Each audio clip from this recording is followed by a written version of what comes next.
Hello and welcome to the Radio Academy podcast. I'm Christian Hugill. If you listen to us regularly, you'll know we like to shine a light on a special project going on in the world of radio, podcasts or the wider audio industry every week. And never has the entire industry been more worthy of a pat on the back than this week, as people across the United Kingdom mourn Her Majesty Queen Elizabeth II in their millions. They turn to radio.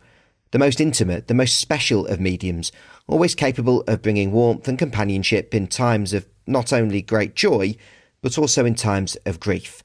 Last week, the Radio Academy brought together many from the industry for the Radio Academy Festival. That was a chance to celebrate some of the amazing work going on. Little did many people in the room realise just days later they'd be dealing with a unique event, the likes of which many, the majority in our industry, will never cover again. Of course, in future episodes of this podcast, there'll be time to bring you highlights of that event. But today we wanted to reflect the hard-working radio world and how it dealt with this momentous and sad story. With us on the podcast today is the content director of Jazz FM and the deputy chair and trustee of the Radio Academy, Nick Pitts, the content director of the KISS Network, Rebecca Frank, and the programme director of Times Radio, Tim Levell. Welcome to you all. I'm incredibly grateful for your time. Tim, can I come to you first of all? There'll be a lot of people fascinated to know how you first came to realise in your newsroom and across the station that this was, of course, so sadly, so serious. Yes, and look, thanks for inviting me. We were actually in a kind of senior editorial meeting. It was from 11 till sort of 12:30. We were just wrapping up about 12:15. And our political correspondent, Charlotte Ivers, who's in the lobby, messaged one of the editors saying, there are some big rumours that people think it's not looking good. We need to take this seriously. And I remember there was like 6 of us in the room, and we were all on laptops, and there were a couple of people remote, and we all literally shut our laptop lids, stood up, and walked out of the room because it just felt like there was sort of more to it. Then, of course, you may remember there was so that was based on the events in the Commons at 12 o'clock when the notes got passed around that people were starting to talk about. But we didn't talk about it on air because it was kind of unfounded at that stage. Then about 10 to 1, I think it was, Buckingham Palace put that tweet out saying that, that Her Majesty's health was being monitored, but she was comfortable. And we felt that was an on-the-record statement. So essentially at 10 to 1, Matt Chorley, who was on air then, he was very quick and he reported that. And we started talking about it. Mariella Frostrup came on at 1 o'clock and she had a whole thing about energy lined up. Do you remember that was the morning that Liz Truss, of course, had announced the kind of energy price cap? And we had a whole thing lined up. We had an intro for her show that had Taylor Swift music in there, and we sort of just said that's not appropriate. But then actually it just felt to us, we were sort of hearing hearing things, and it just felt as we just couldn't move off the story. So Mariella came on and did a brilliant job, and we just rolled on the story of the concern from there on in. And I think it would be fair to say that sort of mid-afternoon, we were getting soundings that things did look quite bleak. But a lot of people have asked me this, and we genuinely did not know that the Queen had sadly passed on until the tweet from the royal family arrived at 6:30. That was the first kind of confirmation. We had no kind of behind-the-scenes confirmation, nothing, until 6:30, which is perhaps right and proper. What I would say is that we had thoughts that there might be an announcement firstly at 3 o'clock and then 6 o'clock. Well, actually 5 o'clock and 6 o'clock. So we sort of we geared up and did a couple of things slightly differently at the top of those hours in case the announcement came, which didn't happen. But we then had we had John Pienaar on air alongside Stig Abel, who'd come in to double head the show because of the seriousness of the situation. And we got the news at 6:30. We had the script already printed out, and John Pienaar just read the kind of announcement. In fact, I gather that Times Radio was the first national radio station to broadcast the announcement of the Queen's death. And we had a sort of protocol all arranged where there'd be a short intro going into a recorded obit of about 4 minutes, which would give us a bit of space then to work out what we wanted to do. And from there, our coverage rolled onwards. Rebecca, Nick, for music radio stations and stations that don't have as much news emphasis as Times, the gear change to break news as momentous as this is huge. The same question to both of you, and coming to you first, Rebecca. How much notice did you get before realising you'd have to dramatically change the sound of the station, and how did you go about doing that? Yeah, I mean, we're obviously at the complete polar opposite end editorially to Tim, not only as a music radio station, but just due to the mood-based, uplifting, non-speech nature of what we do. In terms of the amount of time, I think we all had the same information at the same time. We have, WhatsApp groups set up across the business to make sure that news and people in the know in the business can feed in both that kind of message from the palace that allowed us all to take that as time to get prepared. There could be something more substantial coming later on, but at that point we took everything at face value, but just chose it as a moment to cancel a few meetings, frankly, at that point at sort of 1:30 when that news came out. But I think everybody got the news at the same time, and we obviously sort of took guidance from news as they could sort of see what was happening down the wires as it got closer to the official announcement time. So we did start to tone down, but not sort of dramatically. That we didn't want to sort of give a sense to our audience that we knew something they didn't, and be sort of facetious. At the same time, there were just some features that we took a decision. I took the decision would have been uncomfortable to have juxtaposed with the potential announcement. So, we kept our advertising was still running, our upbeat music on a Thursday afternoon was still running. I would say as it got closer to when we actually did the announcement, when our news teams advised us there could be something fairly imminent, that's when, links were dropped and we made sure there were no sort of clangers, we would call them at KISS, no music that would be insensitive juxtaposed. So, fairly, I would say we actually had quite a lot of time in terms of using the spidey sense of what that palace announcement might have meant underneath the exterior. And yeah, we just took some sensible decisions without hoodwinking the audience. Frankly, we're still a young orientated station on a Thursday afternoon. Was it a similar thing for yourself, Nick? Well, for Jazz FM, I always say that although our audience, they want to know if they're going to get rained on or if they're going to miss their train or the world is still spinning.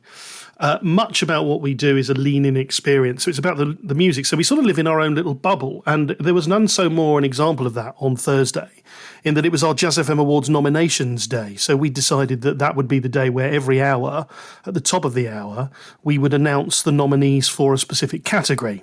And that was going on until 5 o'clock, and then 6 o'clock we'd be running a recap programme that was all about that. So the news obviously we all kind of got a notification that something was going to happen.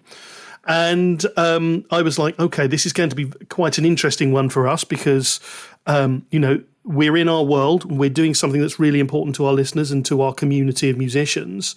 We're going to have to go, but how are we going to do it? And I said to a friend over the weekend when they were asking, I said, this is the thing we've all been preparing for our entire career.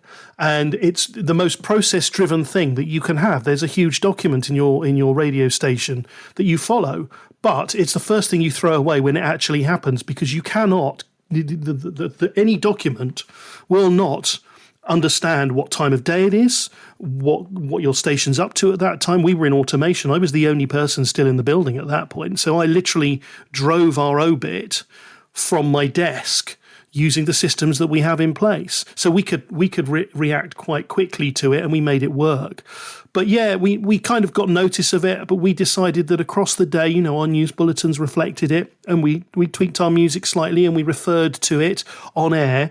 But we were in this lean in moment of the Jazz FM Awards nominees being announced. And, you could kind of go, oh, that's a bit tough, but to our audience, that's important to them. That's very important to them. It's a once a year thing. And you mentioned there, Nick, the Obit procedures. Every radio station I've ever worked in, whether it be Radio 1, Radio Nottingham Capital, wherever it's been, there has been an often blue folder with Obit procedures somewhere near the microphone, somewhere in the main studio.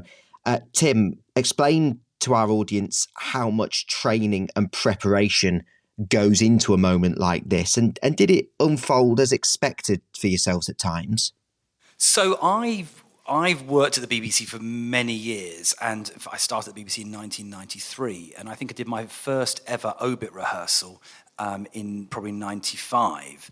I remember, some of the like Michael Burke was involved, Juliet Bremner, kind of correspondence from a long time ago. So I've done a lot of rehearsals and preparation, and I think when we set up Times Radio, one of the things was that I felt, having done a lot of this, is that you can't take, members of staff can't take too much detail in about what to do.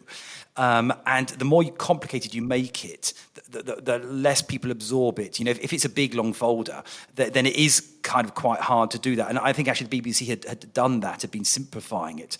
So in the end, we had just 2 pages of guidance. If I was to boil the guidance down, it was simply probably 2 or 3 things. It was A, call me.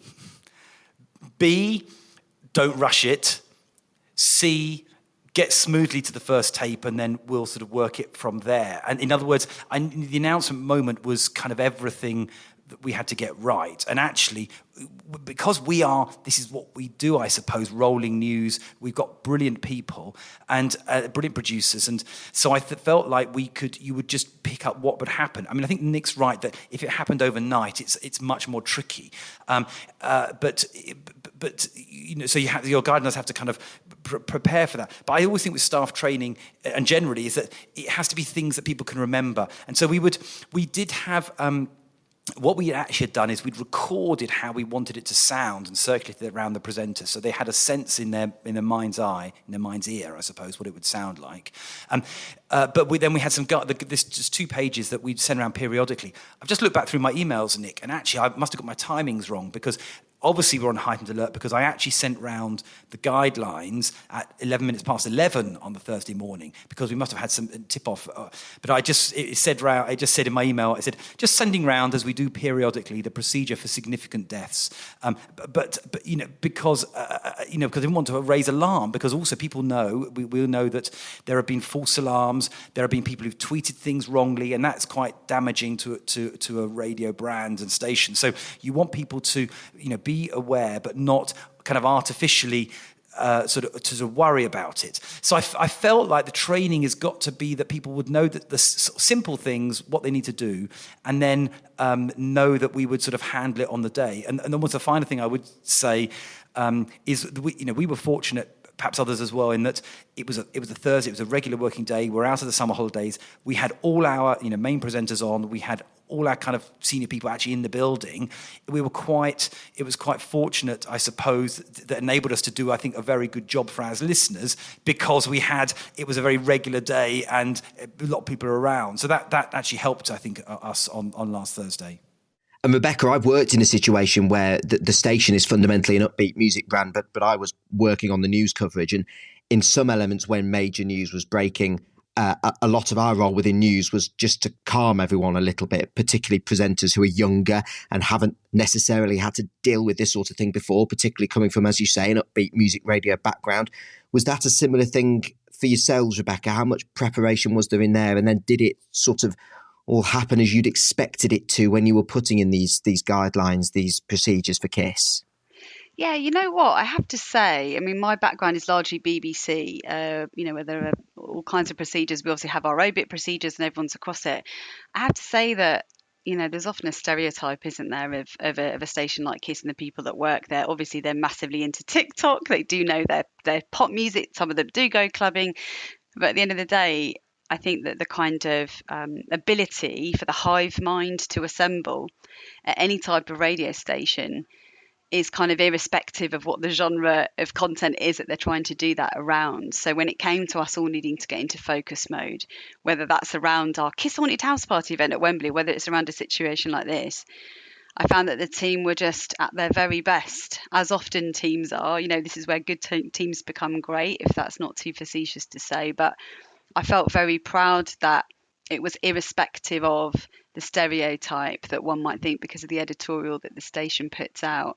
Just the amount of focus and the amount of shared goal, I suppose, as leaders, that's something that you hope it isn't always something as sad and as monumentous as something like this that pulls your team together. But I think that actually the ability for them to be able to think what's next, to use their emotional intelligence, to, let's face it, after the pandemic, we've never all used the phrase the mood of the nation quite so much. It's our job to try and judge that collectively. But the hive mind of the very diverse team at KISS, who are everything from 19 to 45 in their ages, and experiences from completely different walks of life, that was all really pulled together. And I was just super impressed. There's lots of things, actually, if it's not too soon to say this, that I know in time we'll take from this as a team forward. Rebecca, that reflects a lot of the praise I've seen across the industry for music brands, whether it be Capital, Radio 1 or Radio X, and the way they dealt with it. At the end of the day, you're dealing with hugely talented professionals, aren't you? Not just news journalists. So it shouldn't be a surprise to any of us.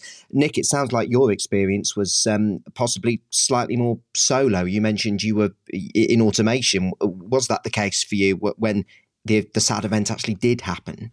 Yeah, I mean, part of our setup was that we had a series of emergency links ready, hosted by some of the presenters. And therefore, you can get the next 45 minutes, hour sorted whilst they're getting ready to jump on and do what they need to do. And Mark Walker, who does Dinner Jazz, was only due on 30 minutes after this special programme. So we just had him on for the rest of the night. It's an interesting thing because there's two thoughts here, is that actually the getting into Obit and judging it, you go from one extreme to another. It's the bit afterwards. It's the bit we're in now.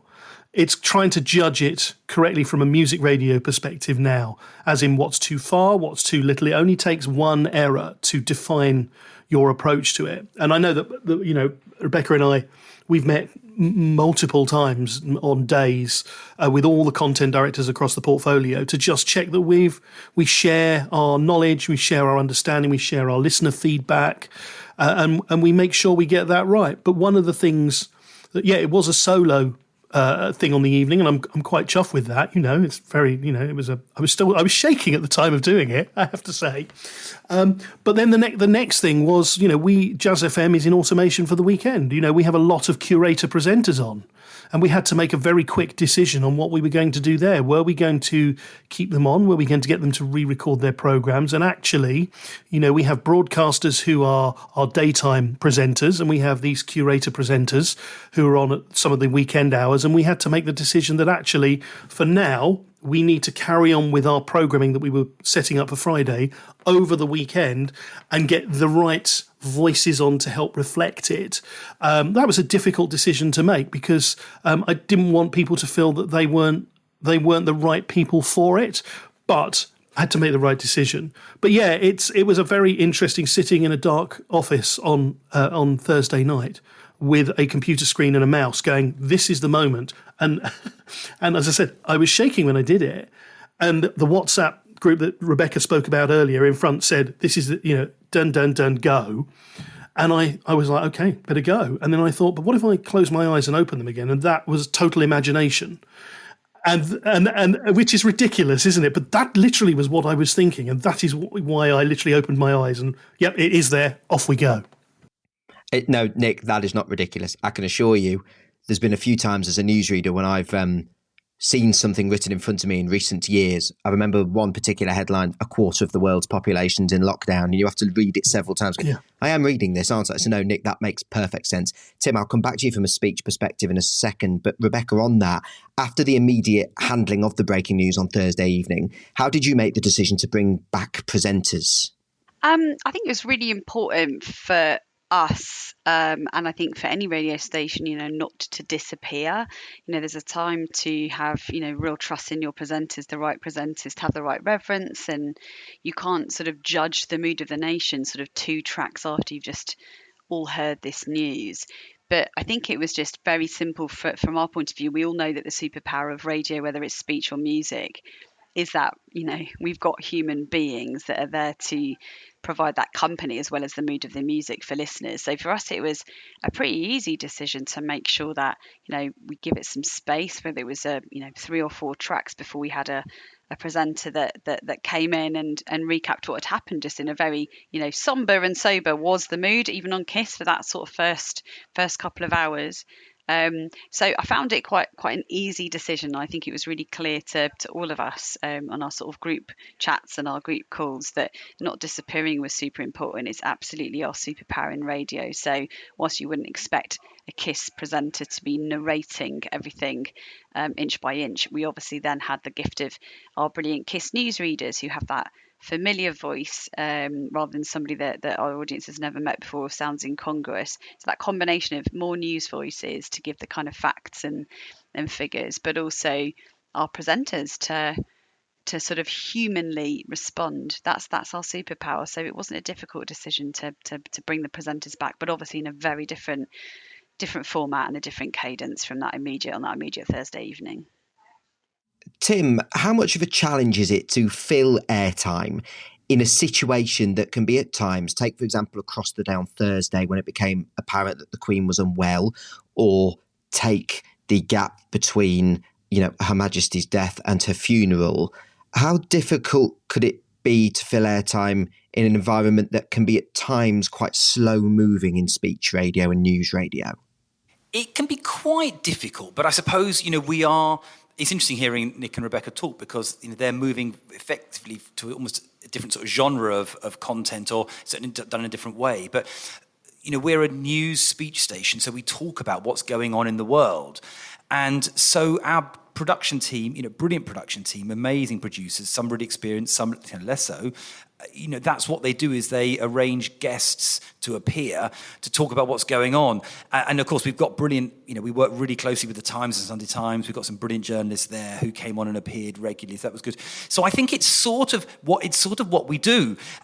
So in that sense, I was relatively comfortable that we would, we'd be able to do this, speak respectfully, and thoughtfully and meaningfully and insightfully about the Queen and her reign and what would happen next and those sort of things.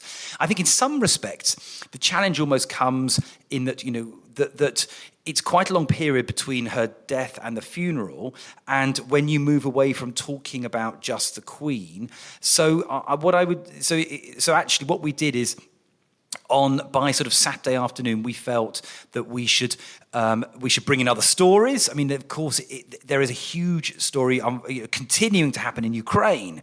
It's not a question of going to sort of light and trivial stories, but other important things happening around the world. Ukraine's making huge advances in against Russian forces. That's worth talking about.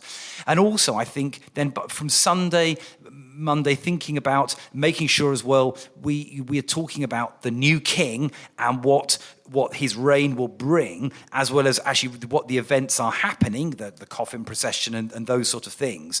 And so I think it's about having that variety. And certainly at the moment, we're in a pattern where we're probably doing, I don't know, sort of maybe around half the stories are not about to do with the Queen's death and the new king, and half the stories are.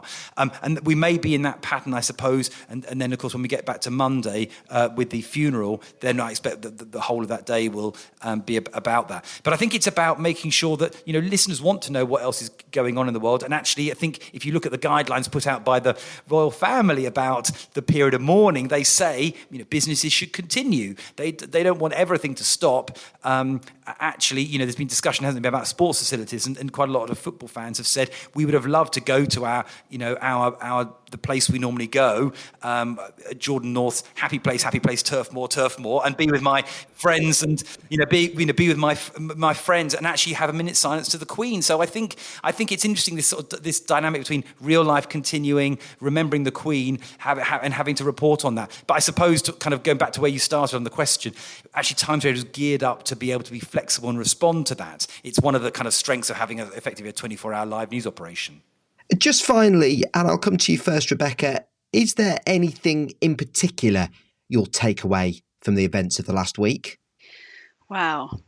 I mean, yeah, I kind of alluded to it earlier. I think if it's not too soon to say, well, I'm going to say it. It's not too soon because I'm saying it. I think that the focus, just from an internal point of view, because I think it's almost for me too soon to almost look in a sort of meta third person, looking down on the whole thing kind of way just yet. We're still in it, to your point, Tim. In fact, we are back to normal on KISS at the moment, but that will obviously change on Monday.